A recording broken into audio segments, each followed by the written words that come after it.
now discuss some preliminary items that I want you to handle before you actually begin construction.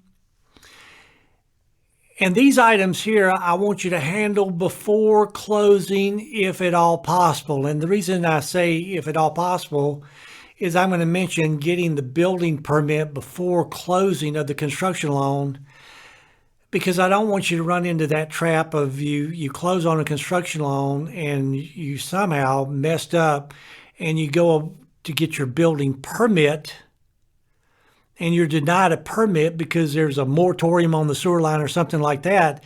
And now you can give the money back to the bank, but you've lost your closing cost, which I hate that. Unfortunately, all these fees, which are much more expensive now than they used to be when I got started building, all these fees, you may have them included in your construction loan. And because many banks now know that these items cost a significant amount of money, it used to be that the banks wouldn't give you any draw money until you actually started construction. So you had to just beg, borrow, and steal to get enough money to buy permits and sewer taps and all this stuff. The banks are aware of this now, and what they'll do is they'll many times give you a draw at the closing of the construction loan just to handle the front end stuff like permit fees and buying a water meter and stuff like this. So if you don't have the money, you can get it then, but if you do have the money and you can take care of this before closing, that would be my preference. If you're going to be involved in demolishing, this is very common in Metro Atlanta, demolishing an older home so you'll have room for your new home. One thing I want to throw out there is some people will go to all the trouble to actually move a home that's in pretty good shape. You're going to find in moving homes, that can be pretty expensive, and a lot of your house movers, it may be you could give them the home and they'll move it for free. Don't expect to get any money, but a lot of them, they don't want it. They're going to want to charge you to move that home. One thing we've done on several situations that worked out great for the owner is that we would dedicate the home to the local fire department, and they would come out there and they would burn the home down as a training exercise for their firemen.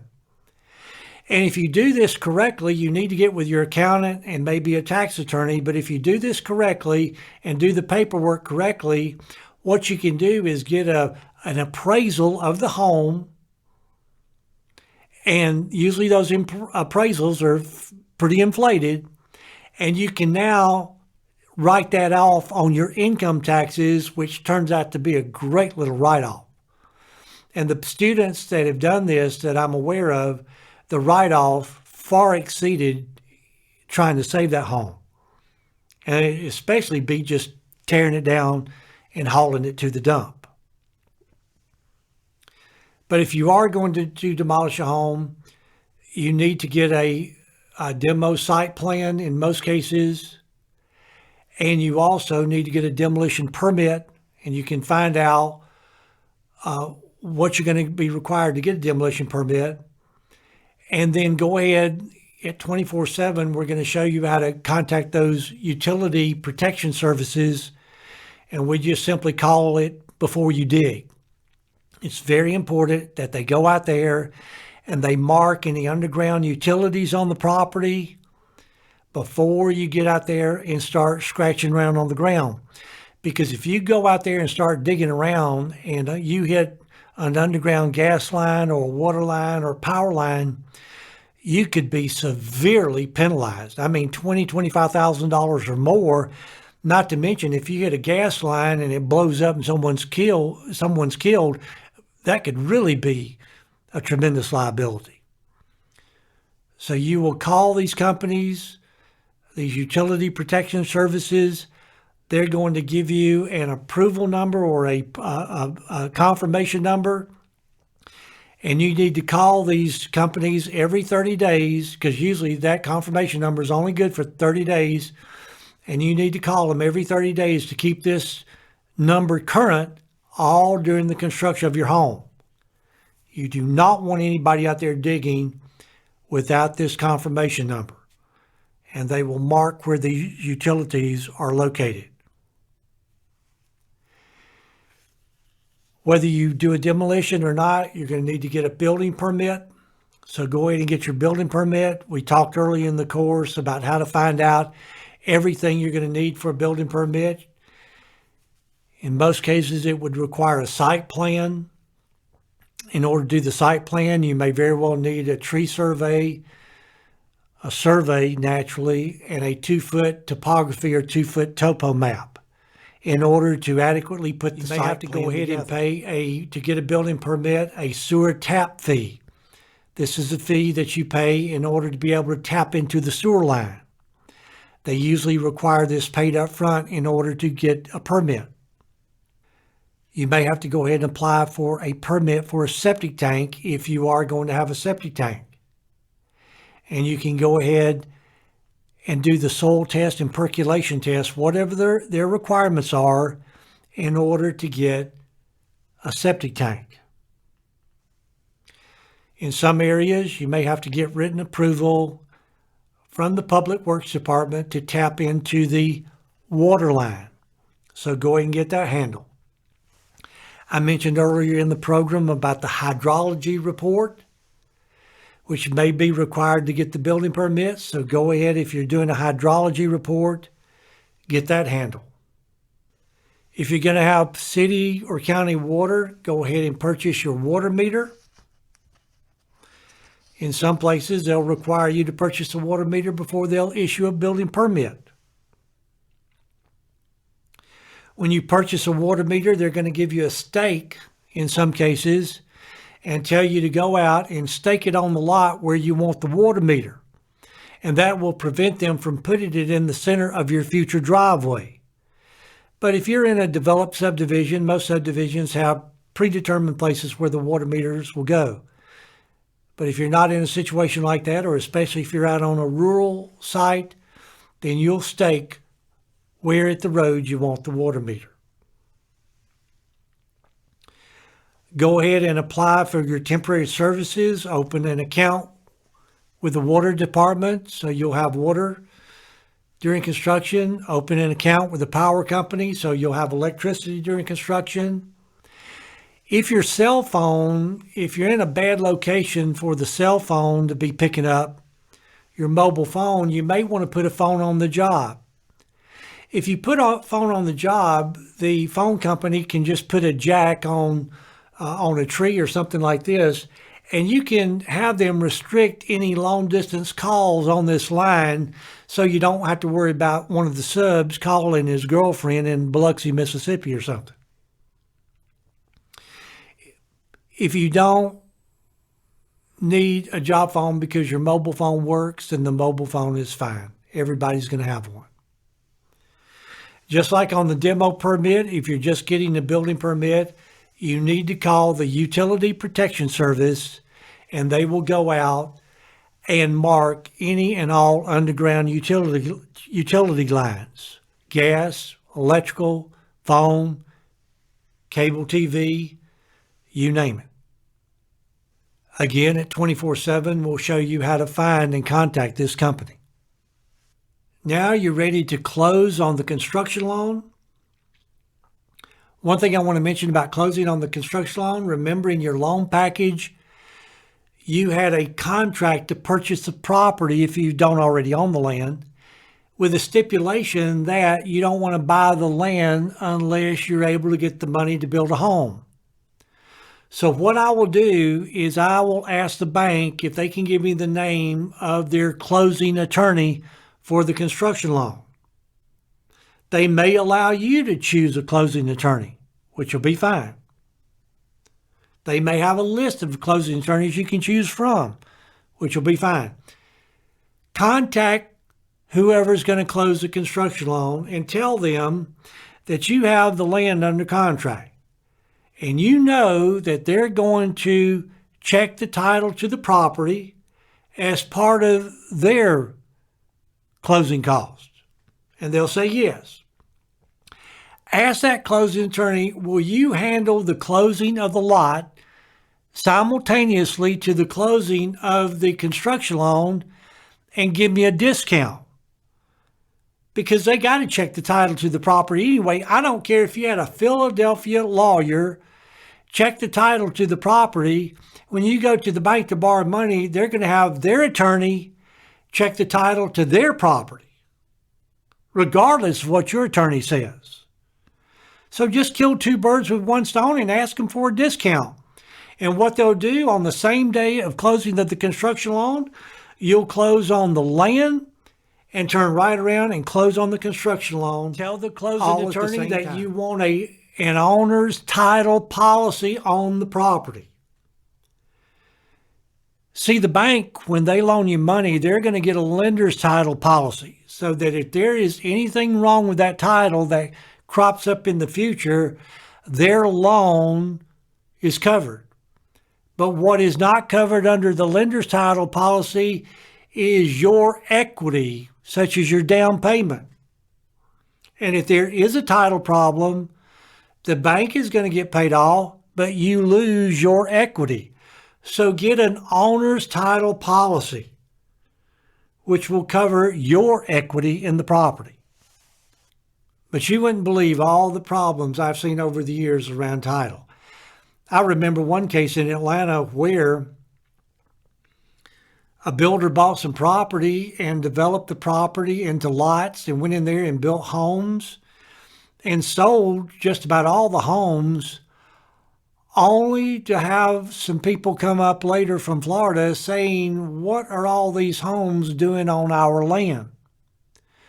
Whoever had sold the land to the builder had forged all the documents and were not the legitimate landowners.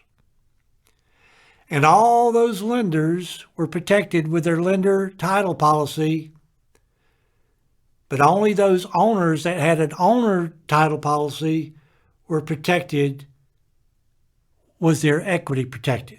So you get that owner's title policy. It's a one-time charge. It's money well spent. All right, now those are the items I wanted you to handle before closing. Now here's a list of items I want you to handle before you break ground. So you want to get started as soon as possible after closing. And because you want to get started as soon as possible after closing, I dare say you should get this handled even before closing on the construction loan. The construction part is the most exciting, and all this stuff we've covered has been real. I mean, kind of like watching paint dry for some of you. It's so boring. And you're just chomping at the bit to get started. Let me tell you a little problem a lot of people fall into. You close on the construction loan, you're now ready to break ground and get started. On the average home, you could go in there and you could do the site preparation and get things ready for the foundation in just a couple of days. You could get started on the foundation and the foundation could be in there and up in a matter of less than a week. In just a few more days, you could have your basement floor, we call a slab. And now in less than a month, you are ready to begin framing on that home. And when you start framing, you need to know what kind of windows you're going to use, what kind of doors. You're going to need to know a boatload of information. And if you haven't already made all these decisions, you are behind the eight ball, and this is going to create a world of grief. You're going to start losing money. You're going to start making major screw-ups, and it could turn into a nightmare because you didn't have this information handled. So look in the manual there at all the items I want you to get handled before you break ground. I want you to go ahead and decide on a plumber. I want you to go ahead and decide on an electrician. I want you to go ahead and decide on a foundation subcontractor. I want you to go ahead and decide on a framing carpenter. I want you to decide on the appliances you're going to purchase for your home. I want you to decide on the plumbing fixtures you're going to have. I want you to decide on the sizes of your showers, the garden tubs you're going to purchase. I want you to know where all the tub and shower drains are going to be located. I want you to know where the shower drains are going to be located. I want you to decide on your exterior and interior doors and their sizes. Decide on your windows, the manufacturer and the sizes. And get all the rough openings for these items. If you're going to deal with prefab fireplaces, go ahead and decide on who you're going to deal with and the actual dimensions of those fireplaces and the kind of clearance you're going to need for that firebox. If you're going to build it out of all brick or use a prefab masonry unit, get all the dimensions for that. I want you to decide with your heating and air sub, go ahead and choose a heating and air sub. And decide where you're going to place a heating and air system in the attic, if you're going to have one in the attic. Where you're going to be placing it in the basement or terrace level, if that's where you're going to place it.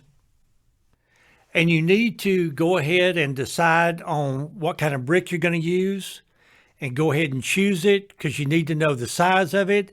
And many times you need to order brick even months in advance so it'll be available when you need it.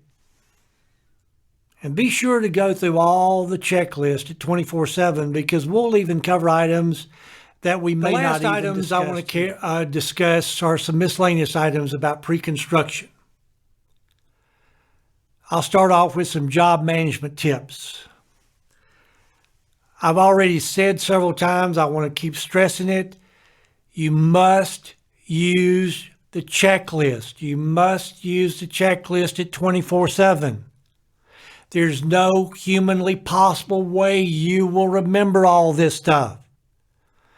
Use the checklist so you're not going to forget stuff that will get covered up or get overlooked during construction.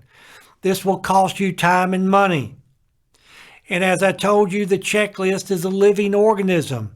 During construction, if you notice something broken or needing repairing or needing moving, you'll put it on your checklist so you won't forget it. It's very important that you work on the KISS philosophy.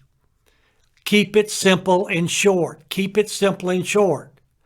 Do not let your efficiency overcome your effectiveness.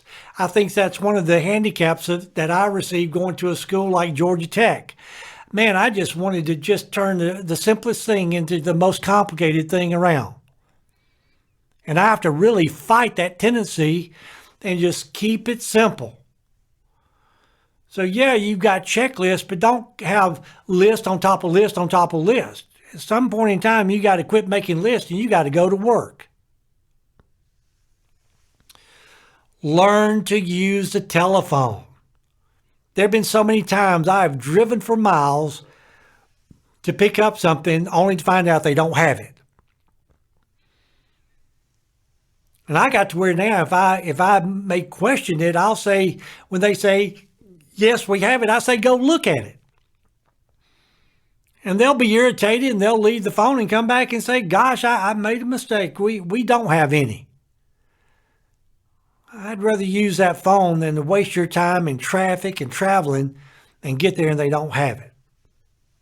You know, a problem I've had to constantly fight is procrastination. Because this is one industry where procrastination will just absolutely destroy you. This is one industry where you do not put off tomorrow what can be done today. I don't know what it's going to take for you to break this bad habit if you have this habit. What I used to do is I would keep little notes all over my office that said, do it now, do it now, do it now. And toward the end of the day, when I wanted to relax, I'd just look at that note, do it now, and I'd force myself to do one more item,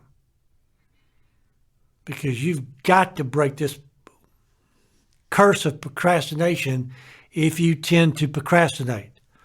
It will really hurt you in this industry. Regarding common sense, I've been blessed with a good dose of common sense, and my common sense keeps me out of a world of trouble. In that if you walk on a job site and something looks wrong, I'm willing to bet you good money you're right. Something is wrong.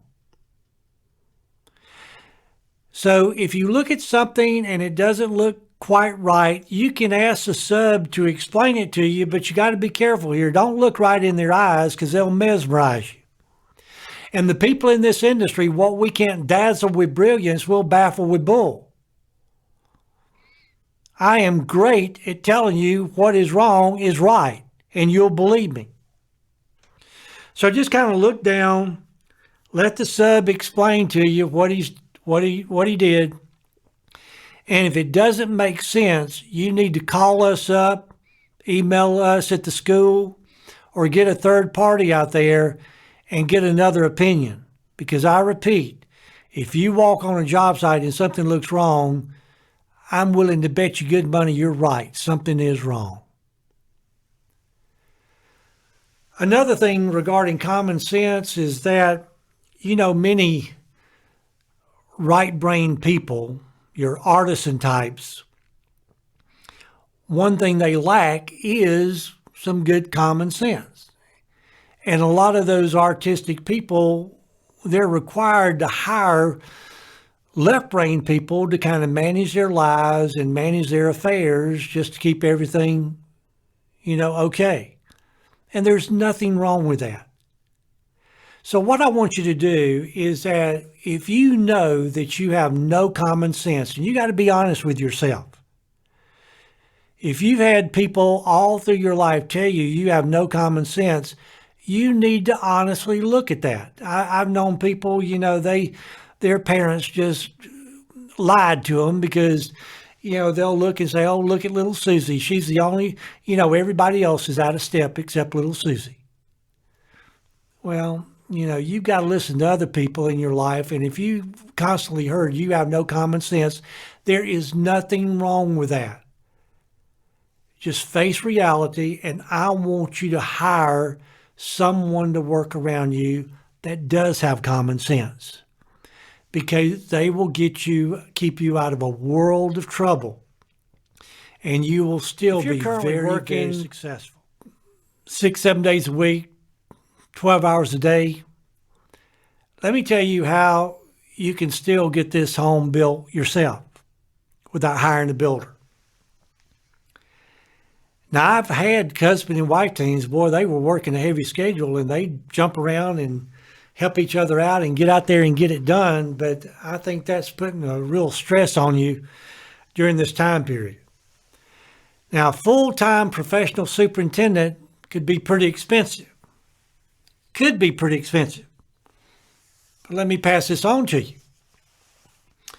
I had a student that he hired a full-time professional superintendent just to build one home. He went into the building business, matter of fact, to build homes.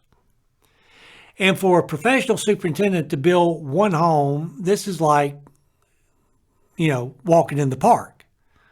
Most of them are used to building 5 or more homes at one time. But this student was going to be building luxury homes, and he didn't want to be there every day, and he didn't want to be tromping around in the mud.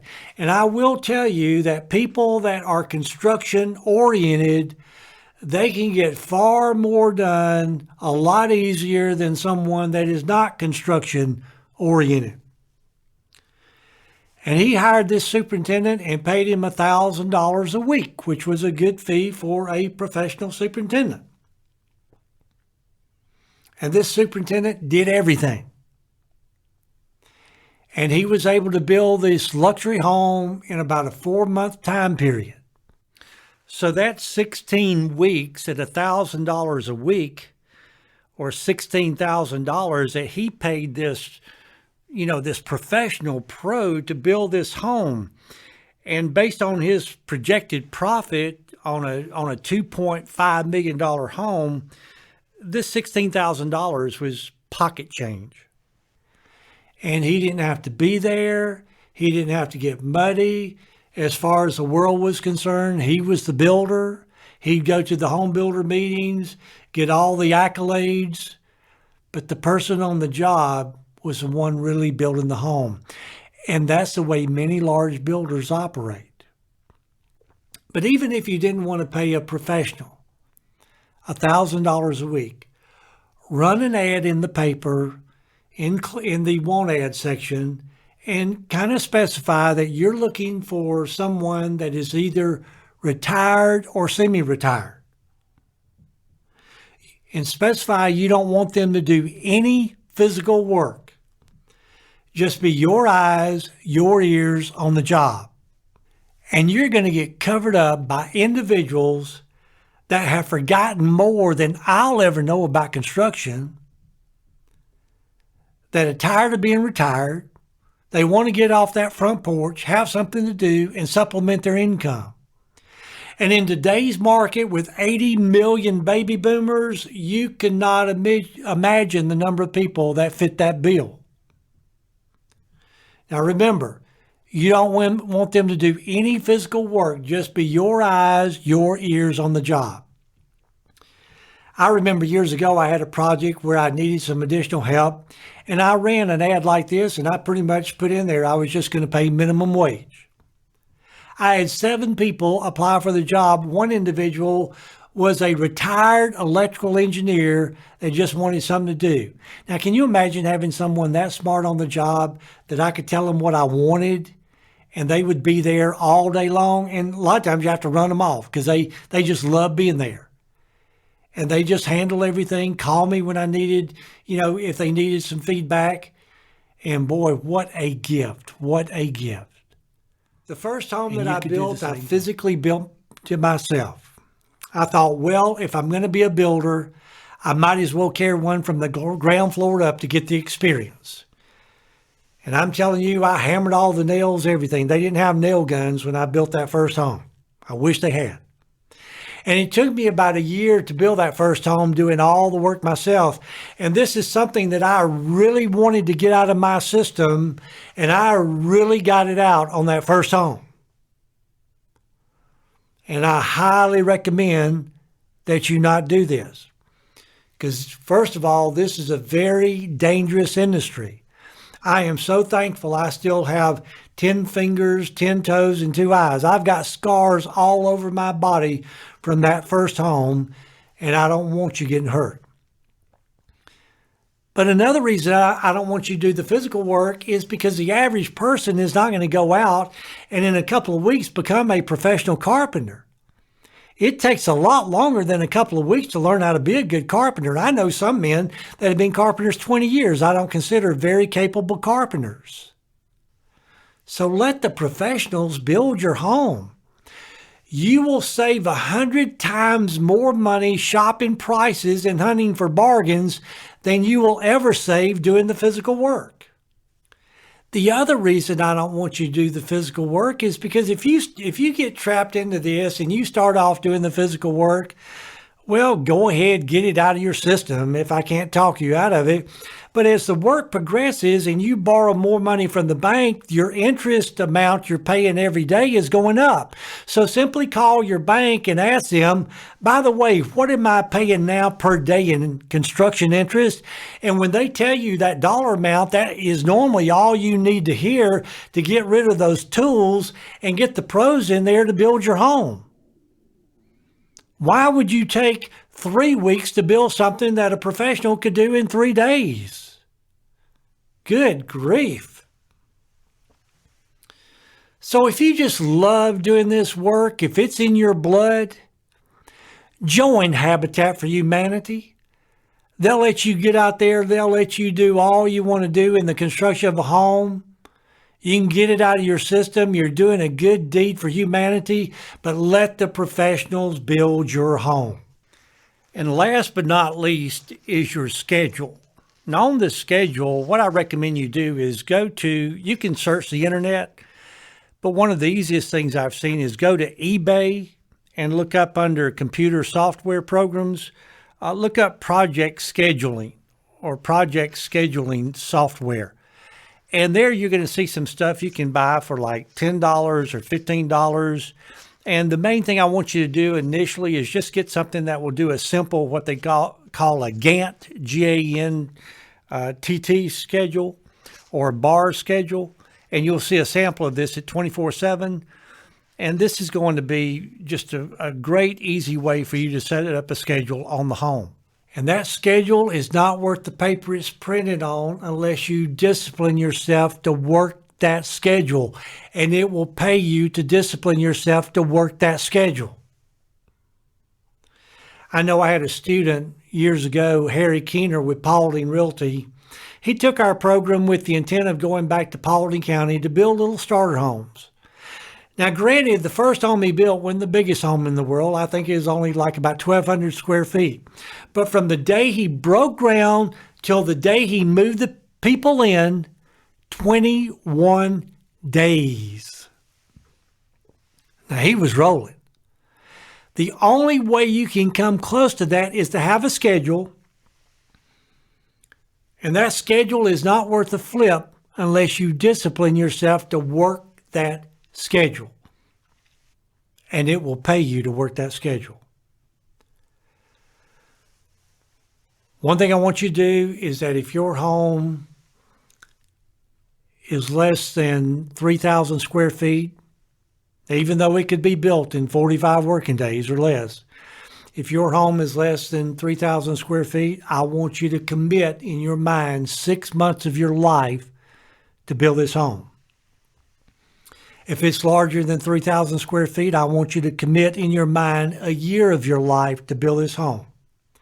Now, once you've settled on this in your mind that you're going to give 6 months or a year of your life to the construction of this home, I now want you to put together a schedule and I want you to go for it.